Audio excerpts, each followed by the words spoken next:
So hello everyone, welcome to this channel. तो देखो, आज के इस वीडियो में जो है हम लोग बेसिक इलेक्ट्रिकल इंजीनियरिंग के जो भी क्वेश्चन पेपर है उसके बारे में बात करेंगे। डीप एनालिसिस होगा ये वीडियो में, ठीक है। मैं पूरा डिटेल में तुम लोगों को बताऊंगा कि कौन सा पार्ट से जो है ज़्यादा क्वेश्चन आया हुआ है और कौन सा पार्ट से जो है कितना स्कोर किया जा सकता है। तो अच्छे से जो है मैं डिटेल में एक्सप्लेन करूँगा तुम लोगों के सामने। वीडियो जो है पूरा एंड तक देखना। थोड़ा बैकग्राउंड नॉइज़ जो है यह हो सकता है, but try to cooperate with that, okay. तो देखो, पहला क्वेश्चन जो है कि define time constant for a RLC series circuit, okay. ये मैं बोला था कि आरएल सीरीज सर्किट के लिए या फिर आरएलसी सर्किट्स के जो भी फॉर्मूलाज होता है वो सब थोड़ा देखना। तो देखो, वहाँ से क्वेश्चन आया, then what is the effect of frequency on capacitive reactance. मतलब कैपेसिटिव रिएक्टेंस मतलब XC इक्वल्स टू 1/2πfc। तो वहाँ एफ का कितना जो है मतलब इंपॉर्टेंस रहता है। तो तुमको वहाँ ये बोलना होता है कि अगर फ्रीक्वेंसी वहाँ पे मान लो कि 0 होता है, जैसे डीसी के केस में अगर फ्रीक्वेंसी 0 होता है तो उस टाइम तुम देखोगे कि 1/0 आ जा रहा है, ठीक है, 1/2πfc। तो वो जो है कहीं ना कहीं पे मतलब इनवैलिड हो जाता है, ठीक। तो वही यहाँ पे कहा गया है। नेक्स्ट देखो, which material is used in core of transformer. The answer will be CRGO, cold rolled grain oriented seed steel. कोई स्टूडेंट अगर सिलिकॉन स्टील लिखे हो तो तब भी आई थिंक मुझे लगता है कि मार्क्स दे देगा तुमको, ठीक है। बट अगर एक्यूरेट आंसर पूछते हो तो CRGO will be the correct answer. After that, what is the condition for maximum starting torque of N induction motor. यहाँ पे जो है मैक्सिमम कंडीशन के लिए जो है मांगा गया है, ठीक है। मतलब डेरिवेशन जो है वो इंपॉर्टेंट है। अगर कोई स्टूडेंट सिर्फ डेरिवेशन के साथ साथ जो एक दो लाइन एक्सप्लेन भी किए हो तो मुझे लगता है कि वहाँ पे ज़्यादा इंप्रेशन क्रिएट होगा। मैं ये जो है कल जो वीडियो दिया था वहाँ पे मैं ये बोला था कि टॉर्क स्लीप कैरेक्टरिस्टिक्स या फिर स्टार्टिंग कंडीशन के ऊपर जो है क्वेश्चन आ सकता है, ठीक है। चाहो तो एक बार वीडियो देख सकते हो। What is fuse link. ये एक इलेक्ट्रिकल इंस्टॉलेशन से मांगा है। कोई स्टूडेंट को अगर फ्यूज लिंक के बारे में नहीं पता है तो मैं बोलूँगा कि सिर्फ फ्यूज के बारे में भी अगर तुम लिख देते हो तो वो भी चलेगा, ठीक है। एटलीस्ट कुछ मार्क्स तो तुमको मिलेगा ही मिलेगा। Then what is the need of controlling the output voltage of an inverter. क्यों जो है आउटपुट वोल्टेज कंट्रोल करना जरूरी होता है इन्वर्टर का आउटपुट। तो ये सिंपल सा बात है ना, बिकॉज आउटपुट देखो, इन्वर्टर मतलब क्या, तो सिंपल सा बात है ना कि वो कहीं ना कहीं पे DC to AC कन्वर्ट होता है। तो DC to AC जो कन्वर्ट हो रहा है मानो, तो वो आउटपुट AC भी तो क्या हम लोग यूज़ ही करते हैं।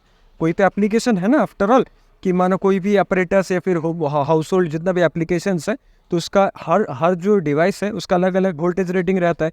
तो हर वोल्टेज रेटिंग के लिए अलग अलग जो है वोल्टेज का ज़रूरत होता है। So that's why it's important to control.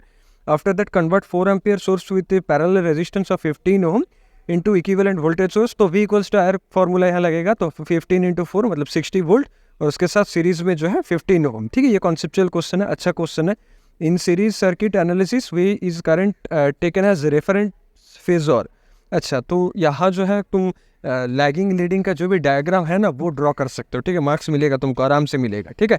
Then देखो, इन transformer maximum voltage regulation occurs eight कौन सा कंडीशन में। कोई स्टूडेंट को अगर ऐसा टाइप के माने कि क्वेश्चन नहीं पता या फिर कॉन्सेप्ट इतना क्लियर नहीं है तो तुम जो है सिंपल सा रेगुलेशन के बारे में लिख सकते हो। मैं कल के वीडियो जो अपलोड किया था सजेशन के ऊपर, वहाँ पे जो है रेगुलेशन के बारे में मैं बोला था। वो अगर कोई स्टूडेंट लिख के आया तो पक्का जो है अच्छा मार्क्स मिलेगा तुमको, ठीक है। What is meant by rotor frequency in 3 phase induction motor. Rotor frequency simple सा बात है, एक होता है तुम्हारा स्टार्टर फ्रीक्वेंसी, एक होता है रोटर फ्रीक्वेंसी, ठीक है। Starter frequency in the sense की NS का जो फ्रीक्वेंसी रहता है, रोटर फ्रीक्वेंसी मतलब NR का जो फ्रीक्वेंसी रहता है। वहाँ पे एक रहता है कि FR इक्वल्स टू SFS, मतलब rotor frequency equals to starter into starter frequency into तुम्हारा जो है स्लीप, ठीक है। ये फॉर्मूला रहता है। देन देखो, when is steady state ripple maximum for chopper. Ripple factor in the sense rectification efficiency, right. Rectification efficiency मतलब जब भी मानो कि कोई rectifier AC to DC convert करता है तो वो कितना % कवर हो रहा है, ठीक है। वो जो है पूरा डिपेंड करता है रिपल फैक्टर या फिर रेक्टिफिकेशन एफिशिएंसी के ऊपर। हाफ वेव रेक्टिफायर जो है उसका रिपल फैक्टर कम होता है और मतलब रेक्टिफिकेशन एफिशिएंसी, वही जगह पे अगर तुम फुल वेव रेक्टिफायर का देखोगे तो वहाँ जो है रिपल फैक्टर ज़्यादा होता है, ठीक है। देन देखो, what is current that is considered safe for human body. कितने एम्पियर करंट जो है वो सेफ माना जाता है। तो ये कहीं ना कहीं पे थोड़ा कंट्रोवर्शियल है, बट एक अप्रॉक्स जो है तुम लिख सकते हो, ठीक है। कोई भी टेक्स्ट बुक या फिर कहीं भी नोट्स अगर तुम पढ़े हो तो वो लिख सकते हो, लेकिन मुझे नहीं लगता कि इसका कोई एक्यूरेट आंसर जो है कहीं पे भी तुमको मतलब हर जगह से ही मिलेगा। तुम देखोगे कि नेट में एक मिलेगा, तुम्हारे टेक्स्ट बुक पे दूसरा मिलेगा, ठीक है। एक बार गूगल कर लेना, देखना कि कौन सा दे रहा है, ठीक है, वो मैच कर रहा है कि नहीं जो तुम लिखे हो। What are the different kind of battery. Battery से क्वेश्चन है, अच्छा खासा इंपॉर्टेंट कैरेक्टरिस्टिक्स ऑफ बैटरी। जो भी स्टूडेंट नोट्स लिए हो वो जो है ये क्वेश्चन देख लेना, ये बहुत अच्छे तरीके से जो है मैं कवर किया हूँ। PYQ के अंदर भी है, कोर्स के अंदर भी है। Discuss the phase relation between applied voltage and line current when AC flows through AC circuit. Very good, okay, बहुत बढ़िया क्वेश्चन दिया है। ये मैं कल सजेशन में भी बोला था, कोर्स पे भी दिया है। देन देखो draw a neat phasor diagram of a transformer with the load having lagging power factor, ये भी जो है कोर्स पे है, चाहो तो चेक कर सकते हो, जाओ जल्दी से जो चेक करके आओ, ठीक है। Derive the torque equation of 3 phase induction motor, कल वाला वीडियो देखो कोर्स का जो दिया था मतलब सजेशन, तो वहाँ पे देखो जब ये मैं मेंशन किया था कि नहीं, ठीक है, समझ में आ जाएगा। उसके बाद जो एक न्यूमेरिकल दिया है, बहुत बढ़िया न्यूमेरिकल है, और ये जो है आराम से हो जाएगा, वही 4.44 जो फॉर्मूला है वही फॉर्मूला से तुम कर पाओगे, ठीक है। देन देखो कल मैं वीडियो में ये भी बोला था, ठीक है, कि ट्रांसफार्मर का दो जगह से जो है न्यूमेरिकल इंपॉर्टेंट है, एक है वही 4.44 वाला और एक होता है तुम्हारा टर्न्स रेशियो के ऊपर, ठीक है, वही V1/V2 इक्वल्स टू E1/V2, तो वो जगह से जो है क्वेश्चन आया। Then draw and explain phasor diagram of RLC series circuit, ये भी कल बोला था मैं, चाहो तो एक बार चेक कर सकते हो तुम लोग, ठीक है। और कंडीशन फॉर रेजोनेंस भी मैं मेंशन किया था कल, ठीक है। जो स्टूडेंट कल का वीडियो देख के गए थे, मुझे नहीं लगता कि उनका जो है एग्जाम खराब किया है, ठीक है। डिफाइन द बैंडविड्थ जो है तुम्हारा कोर्स पे कवर्ड है, अच्छे तरीके से कवर्ड है। Give the relationship of quality factor in terms of bandwidth and resonance frequency, ये भी जो है क्वालिटी फैक्टर, हाँ क्वालिटी फैक्टर भी जो है कवर ही है, ठीक है, बैंडविड्थ अच्छे तरीके से कवर्ड है।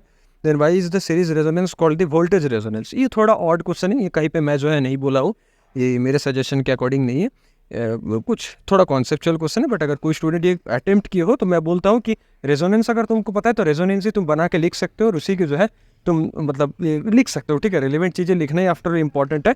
और यहाँ पे अगर मान लो कि कितना मार्क्स है तुम्हारा, देखो सी में 2 मार्क्स है ना, तो 1 मार्क्स तो आराम से मिल जाएगा, और वैसे लिखते हो तो। और ऑटो ट्रांसफार्मर मैं बोला था, और देखो ऑटो ट्रांसफार्मर आ गया, कल मैं बोला था वीडियो में। वोल्टेज रेगुलेशन देखो फिर से आया है, तो ये भी जो है इंपॉर्टेंट है। Voltage regulation of a transformer will be a leading PF load, justify the statement, तो ठीक है, किसी स्टूडेंट को अगर डीप कॉन्सेप्ट पता नहीं है तो तुम वोल्टेज रेगुलेशन का ही एक्सप्लेनेशन यहाँ पे दे सकते हो। What do you understand by term ideal transformer, very good question. Ideal transformer मतलब, आइडियल ट्रांसफार्मर मतलब अगर शॉर्ट में तुम जानना चाहो कि भैया आइडियल ट्रांसफार्मर मतलब क्या है, कोई स्टूडेंट को अगर नहीं पता है, तो छोटे में जब तुम लोग मतलब स्कूल से अपना मार्कशीट लेकर आते थे, तो एक चीज़ पता है क्या, खुद का तो मार्क्स 100 में 45, किसी का 70, किसी का 80, किसी का 46, किसी का 85 ऐसे मिलता था, ऐसे एक कलम रहता था ना।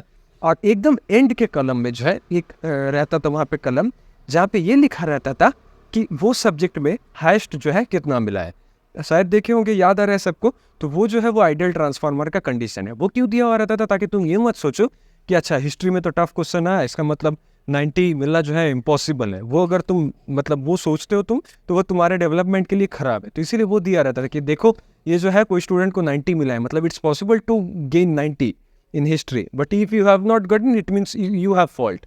ओके, तो ये बहुत इंपॉर्टेंट है। आइडियल ट्रांसफार्मर वही है, कहीं ना कहीं पे थोड़ा चीज़ें देख लेना कैसे लिखे हो, डिपेंड करता है। ट्रांसफार्मर का अगर इमेज ड्रॉ किया हो यहाँ पे तो अच्छा खासा इंप्रेशन क्रिएट होगा। Then speed control of 3 phase induction motor, कल वाला वीडियो में बोला था, ठीक है, एकदम अच्छे से देखो, जब रिपीट करके देख लो समझ में आ जाएगा कि कितना जो है कवर किया था मैं।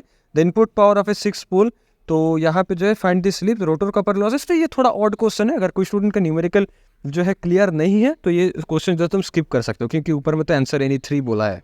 Then describe the working of a 3 phase single phase full bridge inverter with the help of voltage waveform, ये जो है तुम्हारा PYQ सेक्शन में जो है कवर है, ठीक है, PYQ सेक्शन में तुमको मिल जाएगा। आफ्टर दैट देखो discuss the output power in single phase full bridge inverter becomes 4 times the power supplied by single phase half bridge inverter, तो ये कहीं ना कहीं पे single phase full bridge inverter का ही वर्किंग प्रिंसिपल मांगा है। ये भी जो है मैं कोर्स के जो चैप्टर वाइज नोट्स है वहाँ पे कवर कर दिया हूँ, ठीक है। In what way practical transformer और differs from an ideal transformer, difference between ideal transformer and practical transformer, ठीक है, ये भी जो है मैं मेंशन किया था, एक बार देखना।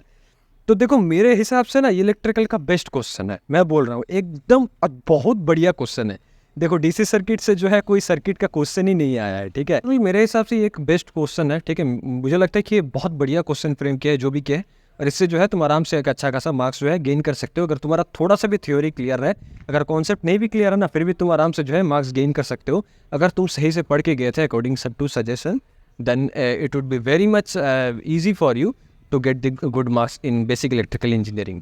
मिलते हैं नेक्स्ट वीडियोस में, ऐसे वीडियोस आते रहेगा। अगर सजेशन के अकॉर्डिंग जो है तुम गए थे एग्जाम में और तुम्हारा एग्जाम जो है बहुत बढ़िया गया है, तो ज़रूर वीडियो को लाइक करना, कमेंट करके बताना, और चैनल को जो है सब्सक्राइब करके वीडियो को शेयर कर देना। Thank you.